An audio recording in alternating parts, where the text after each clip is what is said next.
Good morning, everyone. Welcome to Sports Shorts Daily.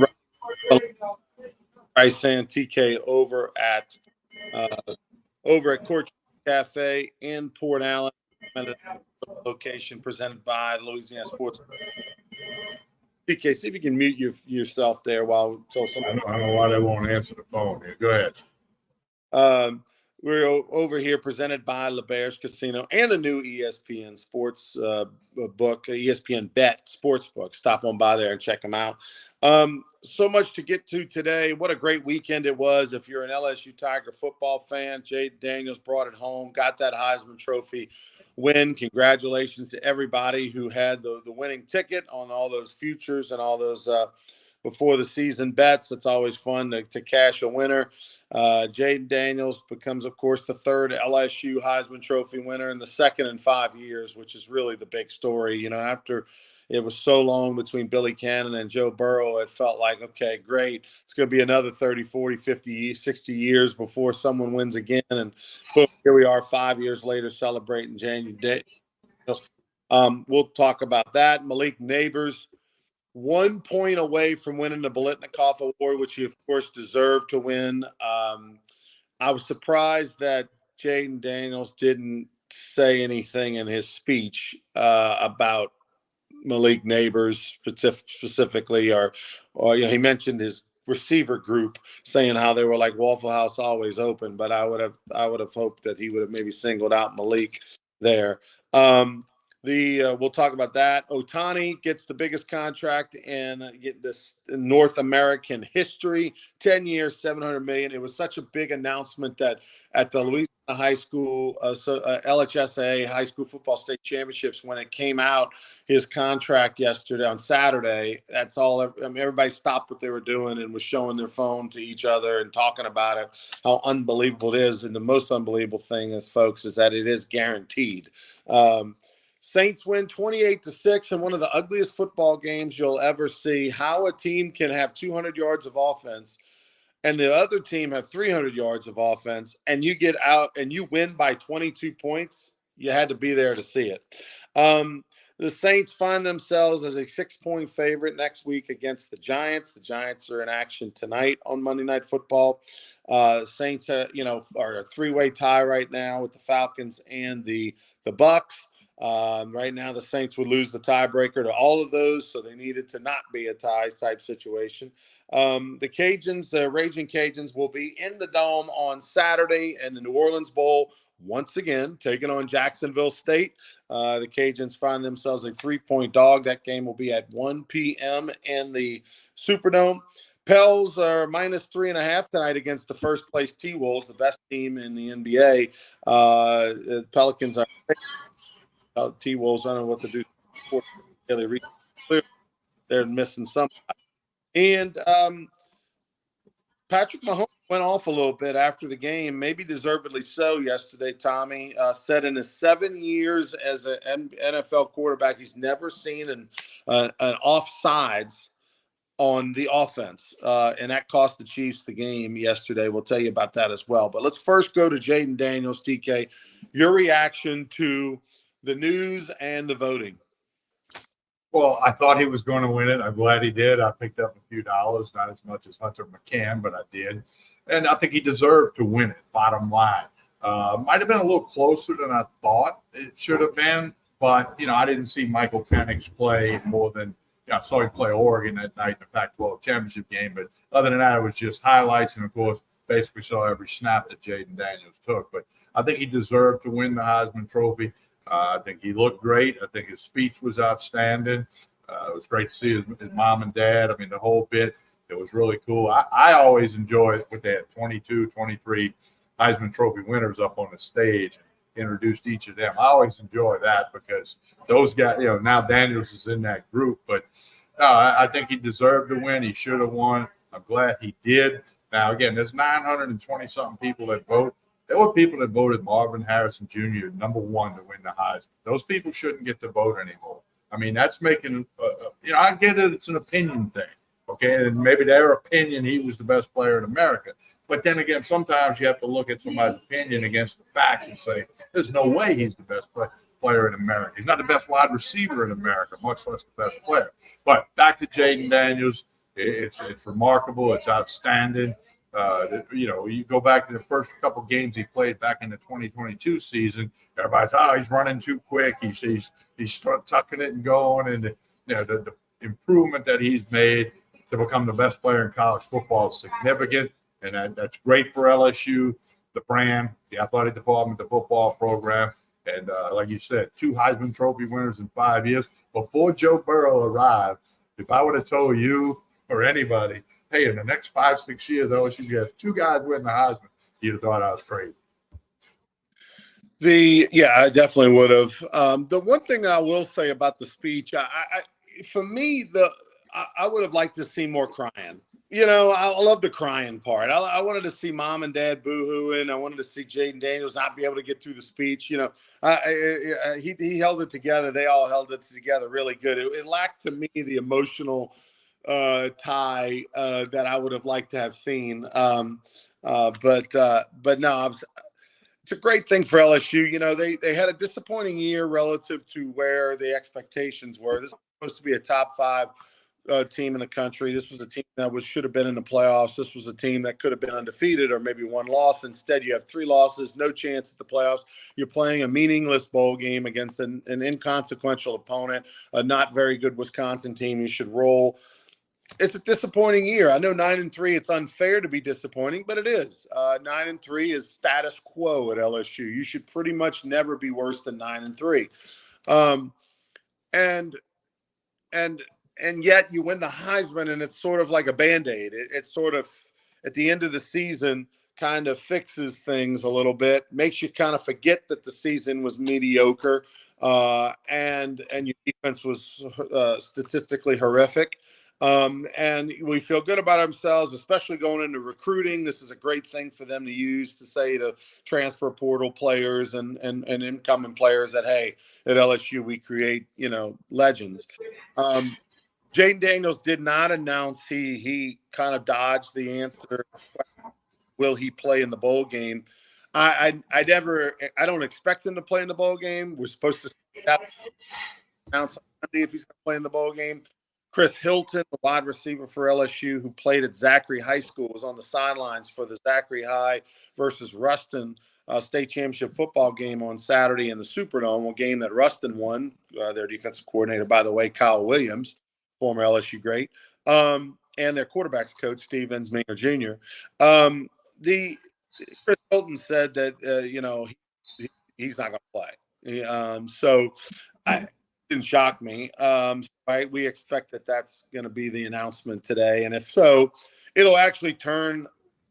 There will, instead of it being a coronation of him winning the throwing it all around and all that kind of stuff. Now we'll get a chance to see Nussmeier and kind of see what he's all about, which isn't a bad thing. No, I think it's a good thing. I don't think he'll play. I think it's a good thing for Jayden Daniels. Go get ready for the NFL. Before this season, you were maybe a 3rd-round draft choice, and now you could be late 1st round, certainly about a 2nd round. And I think it's good for LSU that Nussmeier, can play a Wisconsin team. At their 7-5, so team. Got a good coach. I like Luke Fickell as a coach, but good chance for Nussmeier, maybe even Ricky Collins, who would be next up, the young kid from Woodlawn and Baton Rouge, to get his game. Let him do the 14, 15 practices. Let him play the game. Let him do what he's got to do. If he throws a pick, so what? Let him keep learning out there. So I think it's good for LSU in the big picture and good for Jayden Daniels. I know Malik Neighbors, who wants to play and get it. I forget how many yards he has to have to become the all-time career receiving leader. I think he wants to do that, but he may change his mind on that. I don't know. But that's you said Jayden Daniels, when he was asked about that all weekend, it was like, hey, I'm enjoying my moment, enjoying the Heisman, all this good stuff. I'll worry about that later. I'd be surprised if that he announces that he is going to play. It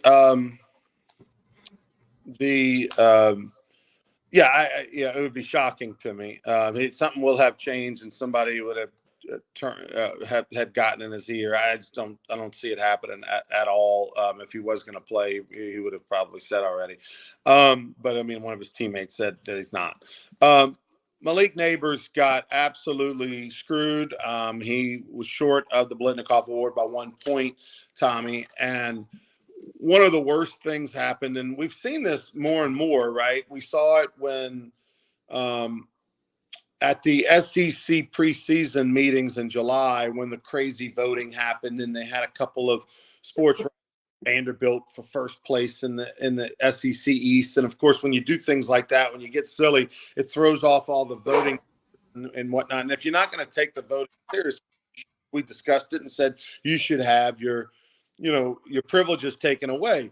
Well, in the Belendikov Award case, there was at least one sports writer who tweeted out publicly his top three, and when he said, I bet I know why Marvin Harris and Malik Neighbors didn't win." And he put Malik Neighbors third, as opposed he put Marvin Harrison first, another receiver second, and then Malik Neighbors third, which is absolutely ridiculous. Marvin Harris, Malik Neighbors should be 1-2, whoever's ballot, or Malik Neighbors should by far not fall below 2. And a Midwest voter who had a bias towards Marvin Harrison Jr. And so he tried to help, and it mattered. He put him third. If he puts Malik Neighbors second, then he had minimum ties for the award. And that's just one ballot. But this guy had the kahunas to put it out there publicly and let people know that he played a role in keeping Malik Neighbors from being the Blitnikoff Award winner. He shouldn't be allowed to vote anymore. Again, if you're going to get a vote of that type, you should treat it seriously. And I get it that it's an opinion, but when the opinion is grossly outweighed by the facts, then your opinion is out the window. I mean, it's just unfortunate for Malik Neighbors. Is he still going to make a lot of money in the NFL? Yeah. Is he still sleep good at night? Probably so. But it's just not right. It might go back to what we said about Florida State. Some days life isn't fair. Well, maybe it's not fair for Malik Neighbors, but I think, and then somebody also tweeted that they didn't give it to him because, they knew Daniels would get the Heisman. Well, 5 years ago, Chase got the Biletnikoff and Burrow got the Heisman. So that, again, sometimes the facts clearly outweigh an opinion. And then that's when the opinion becomes bad. And then I said this on Sports Shorts Radio Saturday, the credibility of the Biletnikoff Award takes a hit when stuff like this happens, okay? Because next year you're going to be like, oh, yeah, but they vote for who's in their region or who they think is okay. They don't go by the facts. They don't go by the stats. And, now if these stats were, jam tight, close, then you fall to the opinion. But when the stats are grossly different, like they are with Neighbors and Harrison Jr., it's comical and it's embarrassing to the group that gives out that award. Well, the other part too is that, again, if the guy or gal who tweeted that, who had the vote, if he or she does it and is quiet about it, that's one thing. But they had the audacity to stick it in everybody's face and to kind of almost take credit for, hey, look what I did, to help Marvin Harrison Jr. win the award. I bet I know why. That's where it crosses the line for me, even more so. That's where you should have your privileges taken away. It should be almost a secret vote, or we either should all tell, or we should keep it quiet. And then if you make it overt and obvious that you have an agenda, then your privileges should be taken away. All right, we move on. Let's talk for the New Orleans Saints for a minute. Saints win, literally, Tommy, the ugliest game I've ever witnessed. I'm sure it wasn't the ugliest game I've ever witnessed. You didn't watch the Raiders and the Vikings yesterday, obviously. The 3-0 the Vikings Raiders. The fact that the Saints put up 28 points in this game, and 28 points, but yet we're outgained by 100 yards, and we're not talking about 400 to 500, 500 to 600. We're talking about 200, a little over 200 yards total offense for the Saints, and the Panthers had a little over 300 yards total offense, and yet the Panthers were never in it after really halftime. That was one of them bizarre games. It was tough to watch, and it's, I tell you what, right? I know the Panthers are a mess. They fired their coach. There's a reason they had the number one pick in the draft, because they were the worst team in football last year. But Bryce Young's not an NFL quarterback. I mean, the inaccuracy on many throws yesterday. I mean, everybody makes a bad throw, but I don't think he's the guy.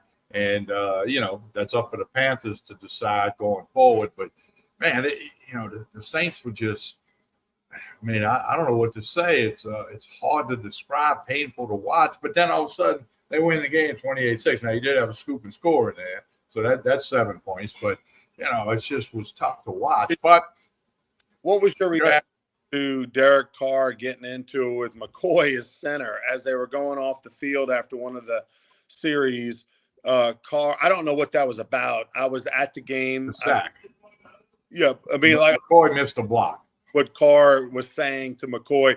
And it was interesting. I mean, I have no problem. I like my quarterback getting on their team's ass, especially if they deserve it. And clearly this offense deserves it.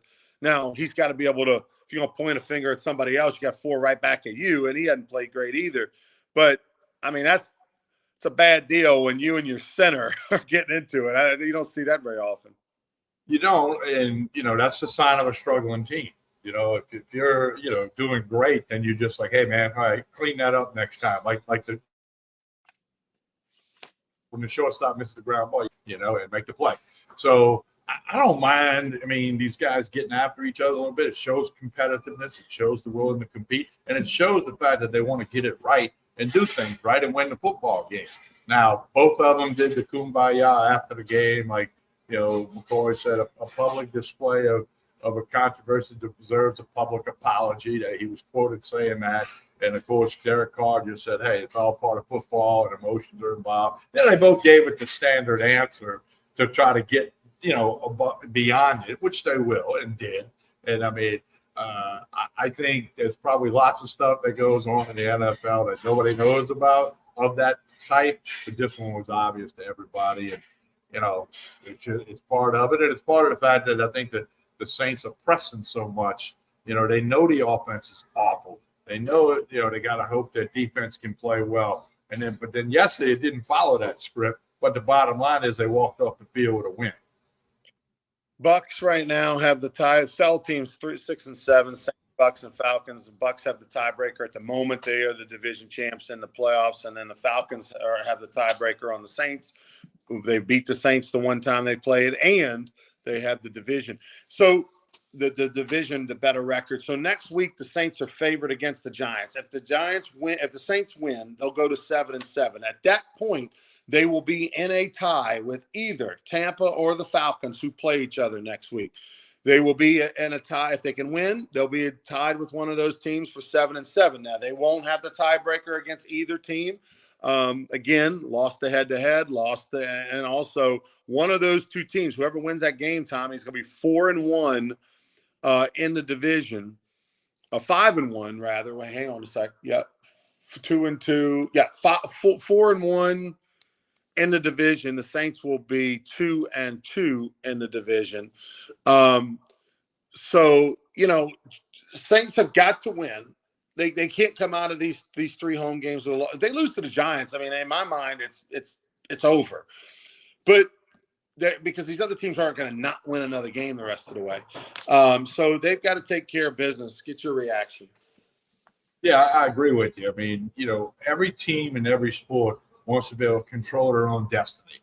Keep it in your hands where you don't need this team to win and that team to lose, and control your own destiny. So the Saints can't worry about the Bucks playing the Falcons. They got to get after the Giants, a game they should win. They're 6-point favorites at home in the Dome.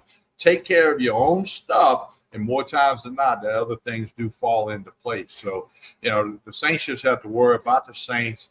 Make sure you beat the Giants. Then you go do some scoreboard watching, or you study it on Monday to see where you're at. Then you get ready for your next opponent. So, it's a bad division, although 3 teams are in the hunt now. But, man, the NFC is definitely stronger than the AFC between the 49ers and the Cowboys, who look like world beaters now, and the Eagles, who I don't think are bad, although Hurts is injured, and that I think it puts them below the Cowboys and 49ers. But, hey, as we always say, if you win your division, you're in the playoffs. So that's got to be the Saints' focus. More so, beat the Giants this coming Sunday, and then, move on to the next game. And other things you can't control, but you can control what you're doing. That's what the Saints have to do.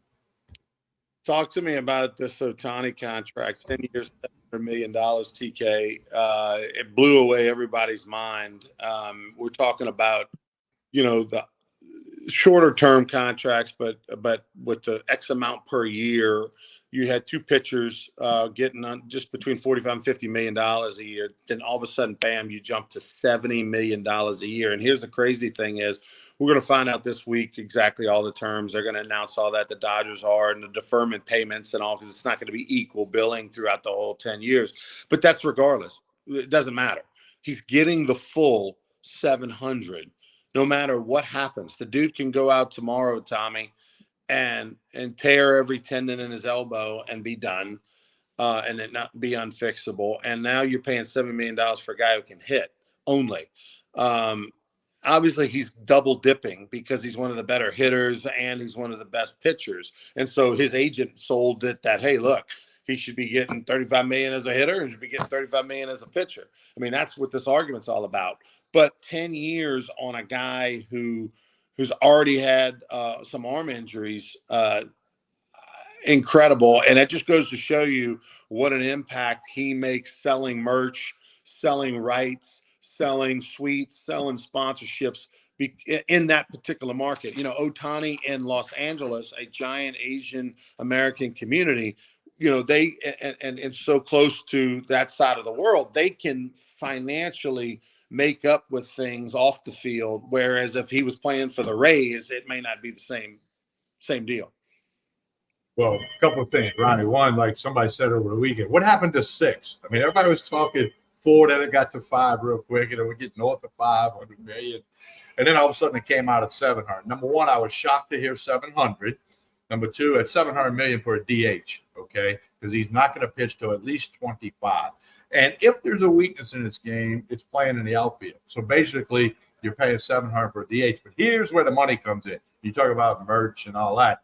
Every Dodger game will be live on TV in Japan next year. All 162 games. And somebody's paying a lot of money to MLB and or the Dodgers for that. So that's the MLB's happy because they're going to expand their brand into Japan. And there's a very good professional league over there in Japan already in place. And we've seen a handful of players come to MLB. Now more are going to come to MLB. But I was a little bit surprised that he paid that much for a DH. I'm surprised there wasn't something in there that here's your contract. And if you go back to pitches, he had his second UCL surgery on his throwing arm. He had it, I want to say, in October. Second time to the right arm. Now, we know the story. Some people come back from Tommy John, they throw a little harder, they don't have any pain. We understand that. But $700 million, but I would have to believe that the Dodger ownership, like Steinbrenner 50 years ago, they know when they put the money out, business-wise, they're going to make money on that deal. It's like, Ronnie, if we had somebody that wanted to come sell ads for Sports Shorts Radio and Daily and promised us they were going to sell $2 million worth of ads, we'd give them 75% commission because they were guaranteed. It's the same analogy as the Dodgers and MLB will make money off of this deal. And the question will become, what happens on the field? Does this mean, a playoff run or a World Series championship? Because that's the ultimate goal. Incredible. We'll delve more into it when we find out all the details of the finances a little bit later on this week. We'll talk more on Wednesday. Cajuns taking on Jacksonville State in the New Orleans Bowl. We'll have reaction to the Pels taking on at home against the number 1 team in the West, in the Wolves. They play tonight at the Blender and more. TK, tell us about Court Street on the way out. Well, I got the gift cards and the gift certificates, breakfast, lunch, dinner, any denomination you want to get. Court Street Cafe, Jason and the staff do a super job. Big crowd in here eating breakfast this morning. You need to stop by. A couple of minutes over the Mississippi River Bridge. Exit to the right towards Port Allen. Court Street's the second red light. Take a right. You can't miss it. It's about 100 yards down on the right. Plenty of parking. A little chilly for the patio this morning, but they do have a nice patio in front. When the weather's nice, they've been doing a lot of live music here. Lunch specials, dinner specials, drink specials, full service bar. You can see behind me. So Court Street Cafe, we want you to check them out. And again, get a gift card or a gift certificate. They'll be happy to help you. All right, for Tommy, I'm Ronnie. Please like and share this video, and we'll be back on Wednesday morning for more Sports Shorts Daily, presented by LeBears Casino.